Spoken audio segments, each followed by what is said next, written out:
Hello, guys and gals, and we will be reading Bub, Snow, and the Burly Bear Scare by Carol Wallace and Bill Wallace. As you can see, there's the bear in the background. It looks like there's otters or something, and a beaver, a moose, and a wolf. I guess the wolf is probably named Snow because it's white. Bub is probably the moose, and I don't know who the others are. I basically picked up this book because I like the art here, the cover art. I mean, it worked for Jacksepticeye. I mean, he picked up Shadow of the Colossus because he liked the cover art of that, and it's been his favorite game of all time, Shadow of the Colossus, all because he liked the cover art. So when you're going to make something, then make sure that the cover art is good, because there are people there that will judge a book by its cover rather.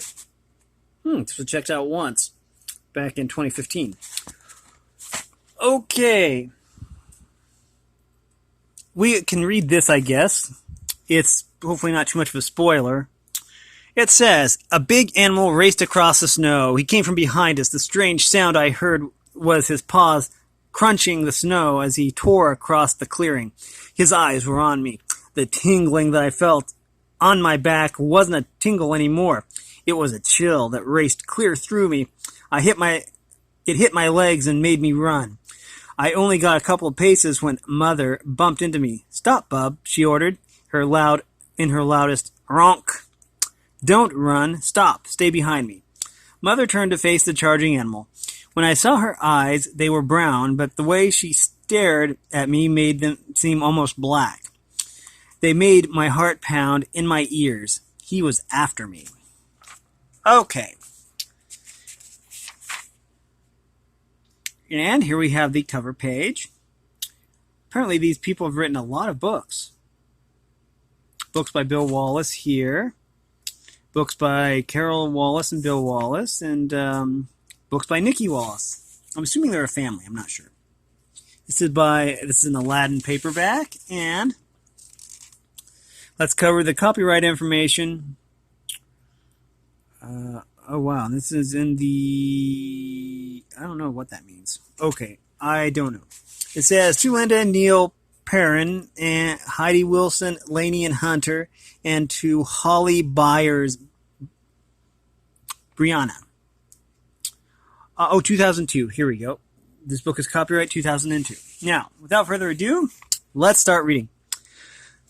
Tiny specks of ice filled the air and bit into my hide. Banks of white covered the mountains up to my knees. I followed carefully behind Mother, watching where each of her huge hooves left a print in the snow. It seemed as if we had been walking forever. Little Bub Moose, are you okay? Mother's beautiful face peered back at me. Small icicles hung from her chin and her dewlap, the loose, flabby, beard-like piece of skin that swayed beneath her throat. I'm fine. Are we there yet? Mother rolled her big brown eyes. You just asked that a moment ago, Bub. We're still not there. A strange, growly sound came from my tummy. I looked at the ground. There were no signs of tender morsels to eat. Okay, and there they are. Apparently, the moose. And the mother moose. Okay. I'm hungry. Are we almost there? No, Bub. We still have to move farther down the mountain. A stand of pines and aspens will mark the entrance to a valley where the snow isn't as thick. We should be able to find food there. Mother gave a low snort and began walking again. It would be nice to get some warm milk from my mother. I was almost big enough to forage all on my own, but not quite. I had learned many lessons in the forest and could take care of myself, but Mother couldn't stop to feed me. She needed all the strength that she had to keep us moving through the big snowstorm. The sky darkened again. The wind whistled, driving the snow so thick that I could hardly see Mother's rump. Ice slapped against my face. We had stopped for a short time during the night. Now we had to keep going. Mother was determined to get us to the shelter of the canyon that she knew. My feet slipped as I tried to keep pace with Mother's long strides. Alert for danger, I kept my ears perked. Mother had told me that we need to be watchful for the wolves that were lurking in the trees. The only wolf that I that I knew was my friend Snow. We'd gone on an adventure last fall when we were still babies, actually. We had been lost together. Actually, we had been lost together, but I really had a lot of fun with the little wolf. It was hard to think that someone like Snow could be a danger to me. Snow had helped me learn about things in the forest. When his parents found us, they didn't harm me in any way. They just wanted their baby back. The forest was warm then. The leaves of the trees were just beginning to sprinkle down to the ground. We had played in them, hiding and jumping around for hours. The forest was very different now. Heavy snow covered everything. Small trees were shrouded in white. Some were totally buried by heavy blankets of ice and snow. The hungry feeling in my tummy kept coming back, but I knew that I must be brave for Mother. Someday I would be on my own. Being brave was probably a good lesson for me to learn. I could hear small grumbles coming from inside of me. Being brave was hard to remember when I was so hungry. Are we almost there? I snored to Mother. We may have to stop soon, little Bub. It will take us another day or two before we reach the valley. We may have to rest. Mother's fur seemed to sag around her big bones. I suddenly noticed how tired she looked. It's okay, Mother. We can stop if you think we need to. I spread my long legs out to keep from slipping. That might be a good idea, little Bub. Come get some milk. I screwed closer to Mother's warmth when I leaned down to get my milk. I could see a broken willow tree a few feet away, probably snapped by the weight of the snow. The place where it splits was bright and sunny. The light-colored wood reminded me of my friend Dudley. Only he didn't break trees. He chewed them down. Mother's milk made me feel safe and happy. I closed my eyes. I could almost see Dudley and the clearing where we first met. I had been just a baby back then. Mother told me that Dudley was a beaver and had lived in the forest for a long time. Asleep near a pile of brush where Mother had left me, I almost got whacked with a little tree Dudley took down. He was a nice beaver and managed to warn me to get away, just as the branches fell near my bed. Dudley worked all the time. The other beavers weren't nearly as busy as he was. Mother said that was why he got to stay at the pond. His children moved on to places of their own. I couldn't help but wonder what Dudley was doing right now. Was he working, or was he safe in the beaver lodge with his family? Or was he... That's enough, Bub. I have to keep strong. Mother's voice snapped me from my daydream. She gently nudged me away. I'm going to lie down for just a bit. Mother's legs slowly folded beneath her. I looked around. It seemed safe enough, but Mother looked so weak. I stood over her listening for the sounds that meant danger. It had been a long time since I had heard the wolves call in the distance. I listened for the special sound of Snow's little howl, straining my ears. I only heard the wind rustle the trees nearby. Even the wolves must be hiding in safe places. Mother's eyes were closed tight. White frozen powder swirled around us. Sometimes the icy crystal stung my eyes. Still, I kept watch. Slowly I dropped to my knees, then curled up near Mother, tucked my ears and listened only to the sounds of her breathing. A quick nap, then we would move on. Heavy clumps of snow dropped from my lashes when I opened my eyes. I shook my head and glanced around. Mother was still asleep. I shoved my back against her belly. Small clouds came from her big nose. Pushing again, I moved her slightly. Mother, wake up. We have been asleep for a long time. We need to be moving. We need to be moving. It's getting dark. I stood up and stared down at her. Bub Moose, I am so tired. Have you been here very long? Mother asked. Long enough to get covered with snow and ice. We need to get going. I'm hungry, and now we have to get to the valley you told me about. I don't think it's ever going to quit snowing. I nudged Mother with my nose. Struggling, she got to her feet, shaking snow and ice from her body. Mother stuck her big nose into the air and snorted. You're right, little Bub. We must keep moving. Come on. Mother's strides were were shorter than before. It was easier to keep up with her. I even bumped into her rear a time or two. Bub, move ahead of me. Just keep walking along the mountainside until you see some trees. We need a shelter where we can spend the night. Mother let me lead. My hooves broke through the icy snowpack. Taking steps cautiously, I watched for the trees. Mother let out short snorts to let me know that we were on the right trail. We followed along a ledge that was sheltered by the mountain. The little bit of light was beginning to fade. Being the leader made me feel very grown up and brave until a strange tingling feeling raced down my spine. It kind of prickled the hair on the back of my neck, just behind my ears. It was a weird feeling, like someone or something was watching. I looked all around. There was nothing but Mother. She was farther back than she was a moment ago. I slowed my pace as we moved on, but the strange tingling that made my ears twitch just wouldn't go away. A dark silhouette at the top of the mountain peak suddenly caught my attention. Like Mother had taught me, I stopped dead in my tracks, sharp eyes focused, trying to make out what it was. I stood staring for a long time. I didn't blink. I didn't even breathe deep. "What is it, Mother?" I whispered. Mother didn't say anything. It's so dark, I can't tell what I'm looking at. "Do you see it?" Again, there was no answer. I turned to see if she was watching the same thing I was. Panic filled my heart. "Mother, Mother, where are you?" She was gone.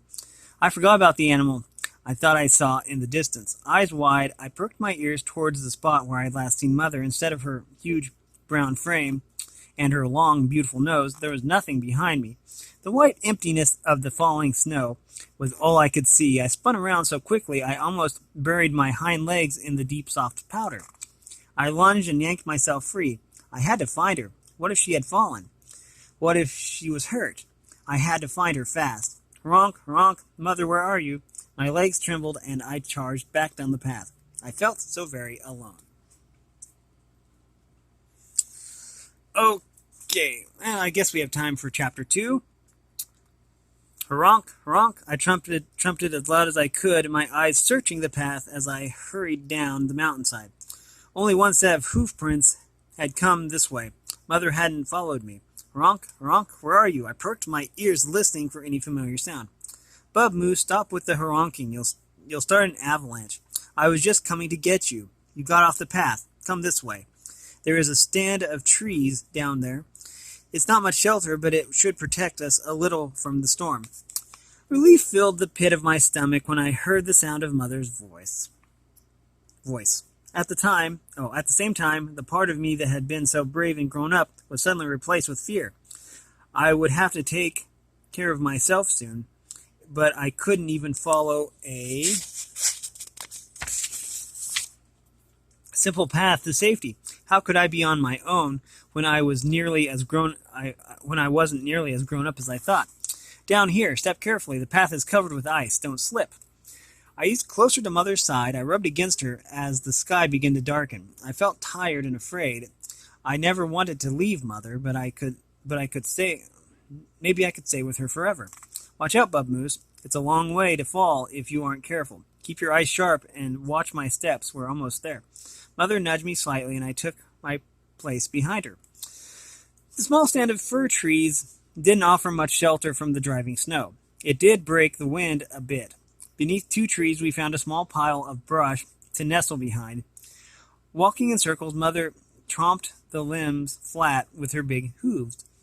When she was finally satisfied with our bed, she nestled down and motioned for me to come and curl up beside her. The fir trees blocked the wind, but not much. Mostly it was Mother who kept me warm. I loved Mother so much.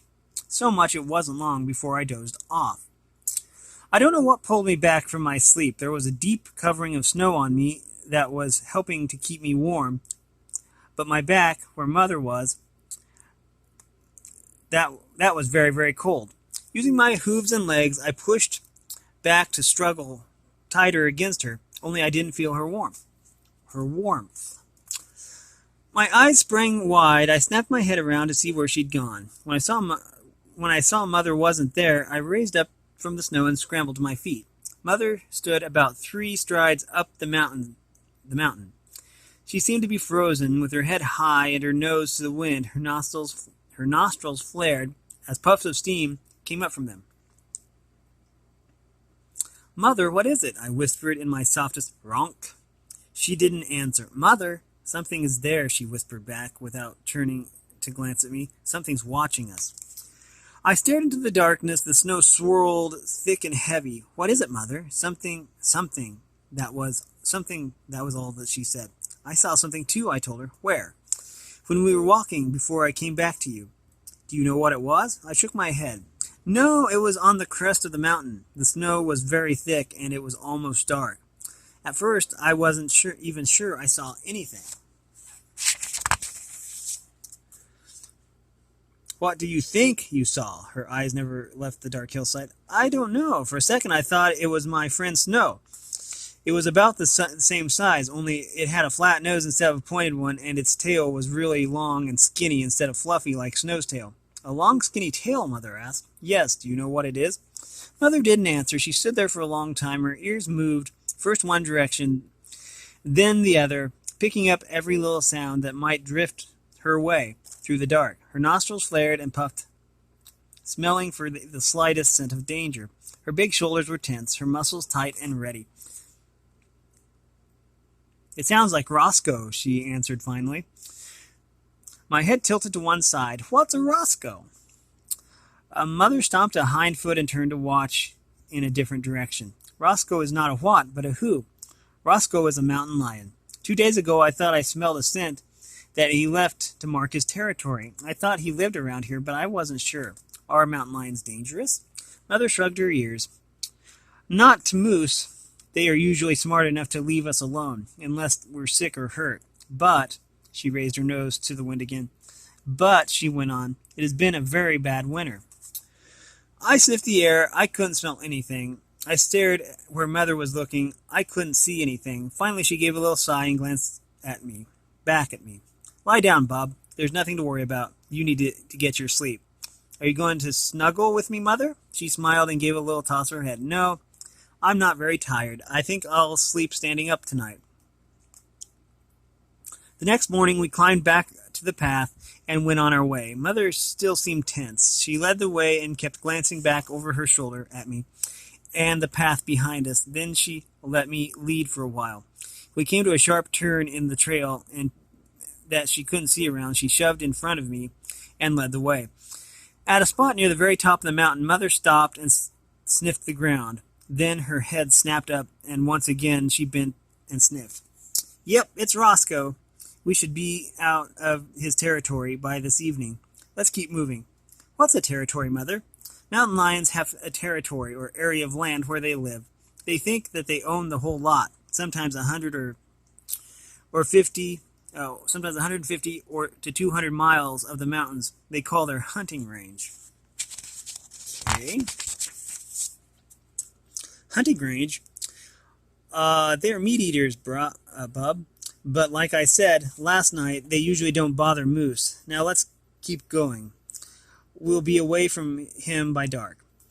Watching carefully because of the ice and snow, we walked down a steep slope, then up another mountain. Then we went down that mountain and up another. The snow wasn't nearly as thick and mean as it was last night. We stopped near a bunch of aspen trees to forage in the snow. There wasn't much to eat, so we didn't stay long. When the sun was high in the sky, the snow picked up once more. The wind blew the snow and whistled as it whipped up the mountain slope where we walked. I ducked my head against the sting of the little bits of ice. All at once I snapped up my head. That tingly feeling came crawling up my spine once more. It made my ears perk and twitch. There was nothing there, nothing but that creepy feeling. It was about dark when we came down into a wide valley. The snow was heavy and deep, but the wind was not nearly as strong as it had been higher up. Is this it, Mother? Is this the valley? Are we there? Not yet, she answered. We will probably reach the valley tomorrow, but this is a good place to spend the night. We wandered into the clearing. Mother spotted a big pile of brush that would block the wind. We had just started towards it when I heard the strange crunching sound. I glanced over my shoulder. A big animal raced across the snow. He came from behind us. The strange sound I heard was his paws crunching the snow as he tore across the clearing. His eyes were on me. The tingling that I felt on my back wasn't a tingle anymore. It was a chill that raced clear through me. It hit my legs and made me run. I only got a couple of paces when Mother bumped into me. "Stop, Bub," she ordered in her loudest honk. "Don't run. Stop. Stay behind me." Mother turned to face the charging animal. He had a flat nose and little pointy ears. His tail was long and skinny as could be. It kind of spun around behind him as he bounded through the snow. His long legs seemed to gobble up the ground as he raced towards us. When I saw his eyes, they were brown, but the way he stared at us made me think they were almost black. They made my heart pound in my ears. He was after us. I wanted to run so bad I could hardly stand it. It was all I could do to stay there behind Mother like she told me to. I never felt so scared. I believe that as long as these chapters are, we will continue this in another episode. But this has been Bub Snow and the Burly Bear Scare by Carol and Bill Wallace. I will refer to them as that. And that's that. Anyways, if you like this content, make sure you like and subscribe and ring the bell so you know when I upload. And if you want to support me in any way, all that information will be in the description below. And as always, thanks for watching, everyone, and have a great day.